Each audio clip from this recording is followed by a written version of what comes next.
speaker. The Honourable Philip Dalidakis is the Victorian Government Minister for Trade and Investment, Innovation in the Digital Economy and Small Business. Plenty to keep you busy. Under those portfolios, he works tirelessly to strengthen Victoria's position as one of the leading destinations for investment, trade and innovation. A strong advocate for all of Victoria's major industry sectors, Philip has a bold vision to position Victoria as the digital technology hub of the Asia-Pacific.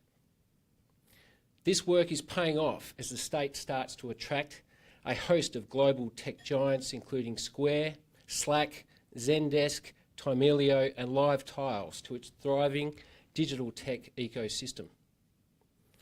The Minister has also played a pivotal role in helping establish the $60 million LaunchVic Development Agency, which focuses on accelerators, incubators and co-working spaces. This is another example of how Victoria is positioning itself as Australia's capital of innovation. Ladies and gentlemen, please join me in welcoming Minister Philip Dalidakis.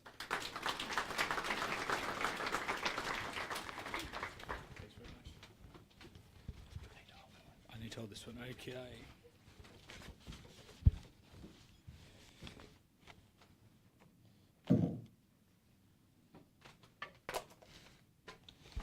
All right, thank you very much for that introduction to George. Can I just say that it's a pleasure to be back at Ashurst. The fact that they let me back through the door a second time within a week speaks volumes for their generosity, so thank you very much. In fact, I was here last week for a Japan, Australia, Victoria forum, so it's great to see you not just looking after North Asia, but looking after Southeast Asia as well. To Nicholas Henderson, the Director of Asialink Business, thank you to yourself and your colleagues for all that you do, not just today, but day in, day out, 365 days a year, to be able to have a specifically focused area on Asian engagement and have it located and based out of Melbourne is indeed something that we are very proud of, and the contribution that Asialink continues to make as well. We also have members of the Consular Corps that I would like to acknowledge today, as well as our panellists who will be here shortly to talk all things in relation to their experiences as well. And it is a very, very good panel with many people that are well known to me. Also, as was mentioned in the introduction, LaunchVic, we have Laura Anderson here, who is the chair of LaunchVic, and I thank Laura for her dedication as well as to other board members to the, I guess, progression of Victoria, not just as a tech destination here in Australia, but indeed the Asia-Pacific region. And certainly I can tell you that for where we are standing, we are now regarded as probably the number 2 destination in the region, just behind Singapore. And it's my job to see us overtake Singapore and move further ahead as well. So, of course, today we're here to talk about many of the opportunities that being a part of Asia represents, especially in relation to the ASEAN region. With the ASEAN Summit being held later this month and the global economy entering a period of probably unprecedented uncertainty, it is certainly the right time to be discussing new regions of growth. At these events, we often talk about investment. Oh, I think we need both microphones. That's okay, so much better. Sorry for that. And certainly, by the way, hello to our people in Warrnambool. Warrnambool, of course, is very proudly a strong contributor to many sectors of our economy, not least of which is our dairy. And of course, 80% of Australia's dairy exports comes from Victoria, which Warrnambool contributes greatly to. So, as we were saying, unprecedented uncertainty in the world today, and of course we've seen the most recent iteration of that with the announcement by President Trump in relation to steels and aluminium tariffs, which could potentially lead to some catastrophic events within our world trading bloc, and we'll see how that unfolds over coming weeks and months. So it's certainly the right time to be discussing new regions of growth. Of course, ASEAN, for everybody in this room and beyond, is not a new region of growth at all. In fact, I remember as a 17-year-old living in Thailand on a student exchange scholarship, just about the time that Thailand was entering unprecedented growth at the time, talking about 11, 12, 13% growth year on year, and yet still their growth rate is still in the high single digits now, but nonetheless high, and something that we would all like to be able to have here in Australia as a developed economy as well. Often at these events we talk about investment. We want companies to come to our states and invest, and investment is important, but sometimes we forget the more tangible type of investment, and investment in relationships. For those of you that have heard me speak, you'll often hear me talk about at length the investment in the relationship. Anyone can undertake a transaction. Anyone can use Ashurst to finish the legal documentation in relation to that investment attraction. But not everyone can build upon a relationship for the long term. And of course, when we talk about trade and investment globally, that's exactly what we need to do. We need to make sure that that investment in relationship is one that we spend a lot of time on. It's certainly something that I've spent a lot of time on since I became Minister of Trade and Investment here in Victoria, because it's those relationships that will help us in the long term work through issues of instability, work through issues of confusion, language differences, cultural differences. We need to build that respect, that trust, that understanding that can ensure that we are not just a part of a regional area, but we are a part of being a citizen, and an appropriately respectful citizen, of course, at the same time. The relationships must be built on trust if they're to work effectively, and building trust takes time. So I encourage everyone to remember that that investment of time and effort is just as worthwhile as your investment of capital to see that grow. But why ASEAN? Well, ASEAN is a diverse and complex region made up of 10 different economies, each growing differently, many of which I've had the pleasure of being able to see firsthand in my time as Trade and Investment Minister. Indonesia, Singapore, Thailand, Myanmar, Vietnam. These are some of the countries that I've personally been able to visit in my time. Countries that continue to offer. Thailand, of course, 2020 is not so far away, sees us with our free bilateral trade agreement, see tariffs removed and opportunities explored and expanded. But of course, they share a vibrancy and a sense of progress that can be seen in the region's rapidly expanding labour force and the improvements to productivity that are driving their impressive GDP growth. If Southeast Asia were a single country, it would be recognised as the 7th largest economy in the world, with a combined value of $2.7 trillion in 2017 alone. With more than 630 million people, it would have the 3rd largest labour force in the world, behind only China and India. On top of that, the region's workforce is still coming into its prime. By 2025, its working age population is expected to account for 68% of the total population. Huge opportunity to use their labour, but also a huge opportunity to export and sell into their markets at the same time. These numbers show that Southeast Asia is becoming an economic powerhouse. It's been said that the 19th century belonged to Britain, the 20th century belonged to America, and the 21st century belonged to China. Perhaps in hindsight, it may well belong to Southeast Asia. Of course, we all want to be a part of ASEAN's economic rise. We want to get into the elevator with them on the ground floor and ride it all the way to the top. Victoria's had very strong ties into Asia, and whilst, of course, Ashurst has a number of offices in the region, and I pay tribute to that, we also have many offices right across the region: Jakarta, Singapore, Kuala Lumpur. Then we have, of course, our relationships into Thailand, in Bangkok, with the AusCham, Myanmar, Vietnam. We are working very hard to explore our opportunities and expand them for our businesses here at home. But also, let's not forget, trade is a two-way street. As much as we're here talking about opportunity for our businesses over there, we must also encourage their businesses to go beyond their boundaries and explore opportunities here.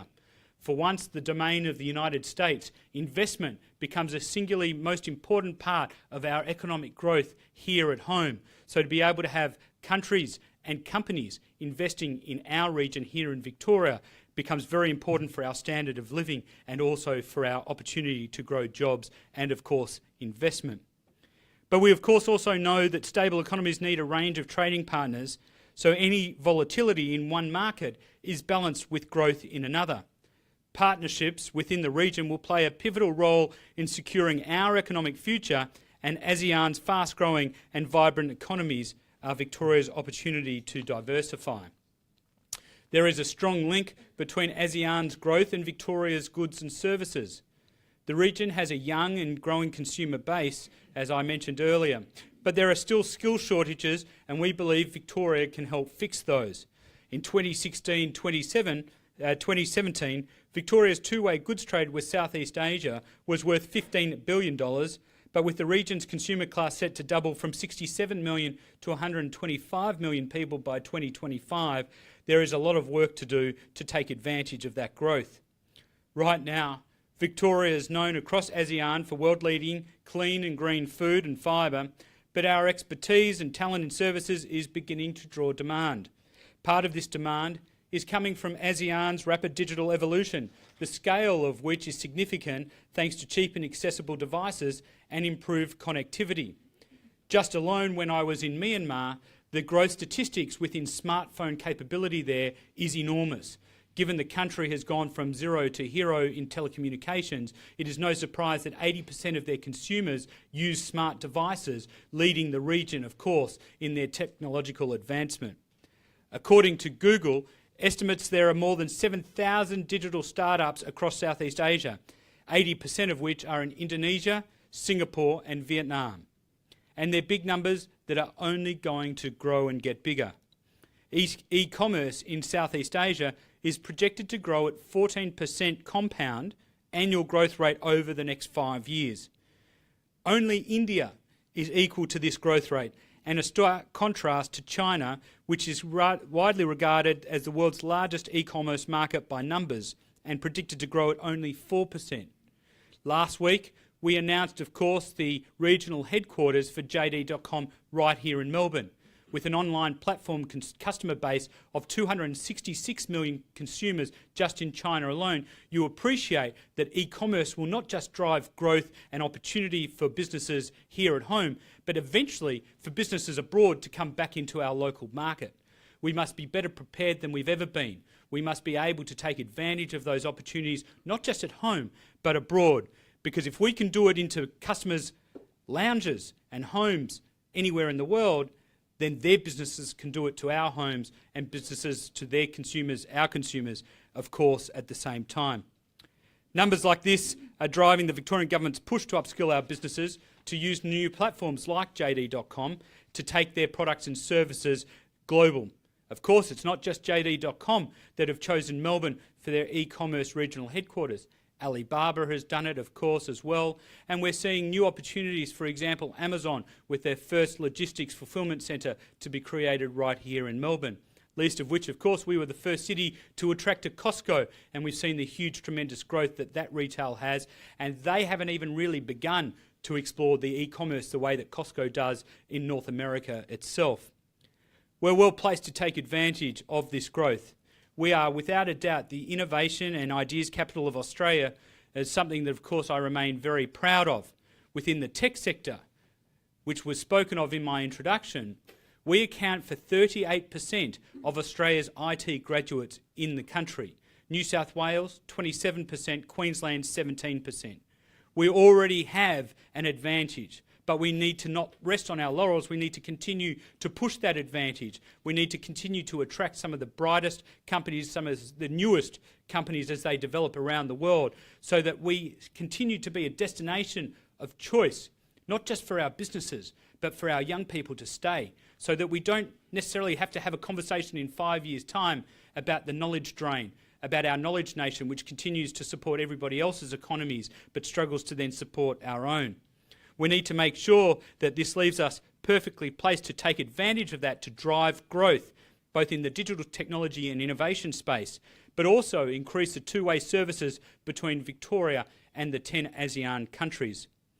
We've also rapidly cemented our position as the digital tech hub across the Asia Pacific, especially in cybersecurity or InfoSec, FinTech and cutting-edge medical technology. In fact, I just came this morning from the launch of a brand new medical device in the hearing aid segment that is a world's first in the technology that it provides our people, not just here at home, but around the world, to be more inclusive as a society, to be able to support them being able to participate in a way that otherwise may have been limiting to them. Companies like Amazon, Zendesk, Slack, Mimecast, Alibaba, JD.com again, Zendesk, Square, Etsy, Eventbrite, GoPro, Hired. These are all companies in common that have made significant investments in Victoria in recent times. We're attracting international investment from some of the world's biggest and brightest new technology companies. And that's not because of me. As much as I'd love to be able to sit here or stand up here and tell you that it's the work that we're doing, and yes, we play a part in it, but it's because of all of you, because of what you're doing within our community, within our business circles, within our ability to create a community that is widely regarded as one of the most harmonious, inclusive societies of anywhere around the world. I always enjoy when I'm in New York telling people, especially New Yorkers, that Melbourne have people from more backgrounds and more languages spoken here than they do in New York, and of course New York's the home of the United Nations. So we've got much to be proud of, but we need to continue to work hard and make sure that that advantage is not lost over the time. We're attracting some of the most innovative companies in the startup ecosystem, not through necessarily financial inducements, I have to say. Some of those companies that I just mentioned didn't take 1 cent from the Victorian government to set up here, but saw the multilingual capacities of our workforce, saw the harmonious nature of our community, saw the cost of living, saw the cost of doing business at the lowest point of the east coast of Australia, a lower cost of business to do here in Melbourne as compared to both Sydney and Brisbane. They like that. When you combine that with everything else, it's absolutely a winning move. But we also have our own local technology startups that have gone on to become huge success stories. We have unicorns like Carsales, Seek, REA, Invato. Sydney, of course, have one. But the thing is, we don't want to stop at 4. We don't want Sydney to stop at 1. We want to continue to grow. And you'll hear from Lucy Liu soon on the panel. And let me tell you, if you haven't heard this from somebody else, let me tell you now. And Lucy, this is a free plug for you. Airwallex absolutely will be one of our next unicorns. I absolutely am happy to do that and say that on the record. I am hugely impressed with what they've developed, what they're delivering, and remain very proud that it's by a team of people from right here in Melbourne taking on the world at their own game and proving to be more successful than what they are. Of course, as we make progress in the area of FinTech, an area that is already revolutionising the way we do business and go about our daily lives, just last December, I announced that we've partnered with 2 FinTech hub operators, Stone & Chalk and YBF Ventures. Because why have one FinTech hub when you can have 2? As somebody from the private sector originally, I love competition. Have 2 FinTech hubs to continue to drive that innovation and opportunity so that businesses that want to participate can actually choose between the 2, that they may push each other so that they can provide new value and new opportunity for our businesses here at home. And not just our businesses here in Victoria. This is what I believe is one of the most compelling arguments. We don't want to be isolationist and keep the opportunity to Victorian businesses. We want to attract the best and brightest from our region, because one of 2 things happen. They come here and they want to stay. Or they come here and they have knowledge transfer. They also create new networks and new opportunities for our people to go back to wherever they're from, as much as they do when they come here as well. So of course, despite all of their successes, there is still so much to do, so much more growth to pursue. And the good news, of course, is that the ASEAN states are also growing their startup and innovation landscapes, boosted by successes like Garena, Gojek, Grab Taxi, Lazada, Razer, Traveloka and Tokopedia. These states will only create opportunities for Victoria, but competitors too, and competitors for attracting new skills, capabilities and investment. And let me be clear, competition is good. I'm not Gordon Gekko, but competition can work. We need to not allow competition to just continue unfettered. We need to monitor it and watch it, which is why we have regulators. But inherently, competition drives advancement, competition drives innovation, and competition drives opportunity. When a company invests in Singapore or Melbourne, it directly benefits not just that area, but the whole region. And we must continue to encourage each other to go after the biggest fish possible so that we may continue to be able to grow as well.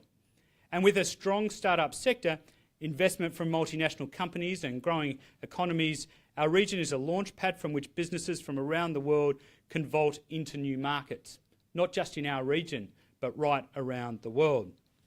Now, the Victorian Government is serious about building its presence in the ASEAN region beyond our Trade and Investment Office network. And it's serious about getting the most out of that office network, not just beyond the physical nature of the office construct.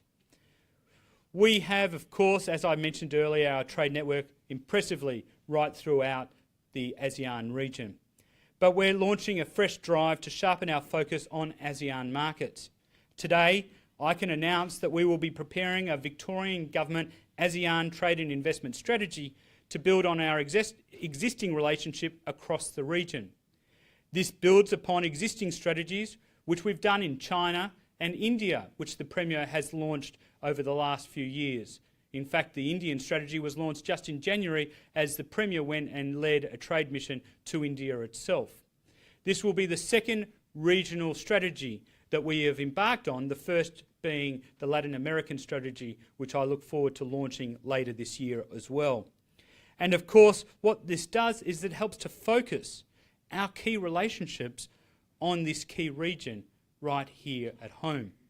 The strategy will directly look to address the key opportunities and challenges coming from the region in a way that will focus again on that two-way connection.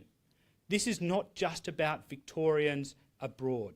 This is about genuine two-way collaboration, two-way engagement, a two-way opportunity to build a friendship and a long-lasting relationship that will empower our people for generations to come, not isolate ourselves in a way we're seeing from other governments and jurisdictions around the world.